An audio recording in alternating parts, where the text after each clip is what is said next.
Good morning, Oklahoma, and welcome to Cow-Calf Corner. We taped this week from the Blueprint for the Future Part 2 conference here at the Tadashek Arena. We just finished up our first panel discussion on selection and mating, joined by my good friend and esteemed colleague, Dr. Bob Weber from Kansas State University. Bob, you kicked it off with a really interesting talk on selection and mating, crossbreeding, breed complementarity, heterosis. Yep. As some said as we led into this conference and planned our topics, well, we've known about this forever. But we got some new information.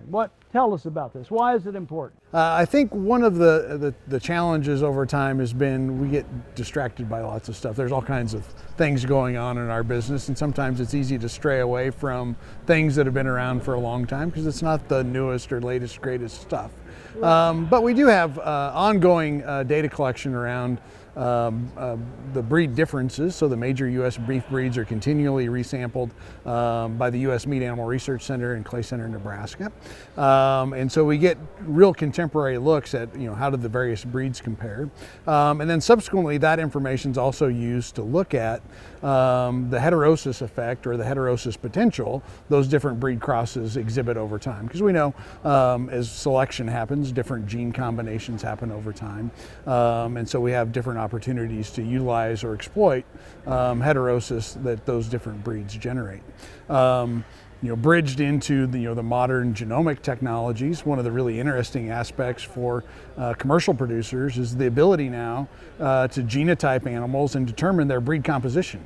So you can actually go find animals in subsequent generations of, say, F1 mated animals together and find the ones that most look like their parents in terms of breed composition, because we know that the equal breed proportions, whether that's half and half or quarter, generate more heterosis than other mixtures do. And so what the key take-home points you made from your talk, if we're going to consider a crossbreeding program, you made some really good points to consider. Yep. We know there's a lot of upside for the sake of heterosis.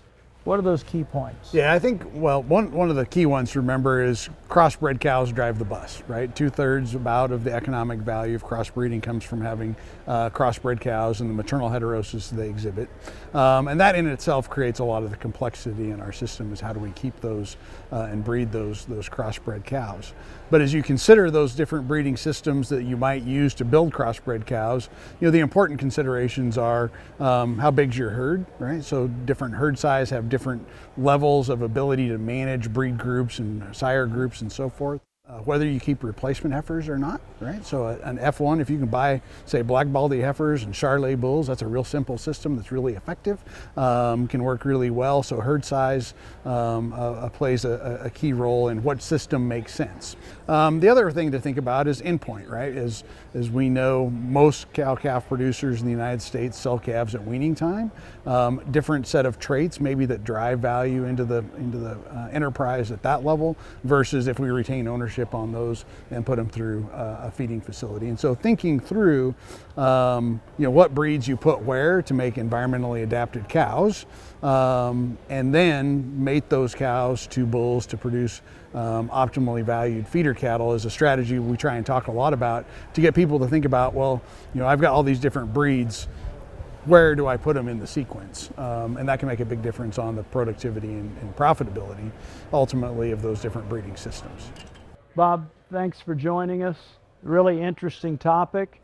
We appreciate you all joining us on Cow-Calf Corner and look forward to seeing you next week.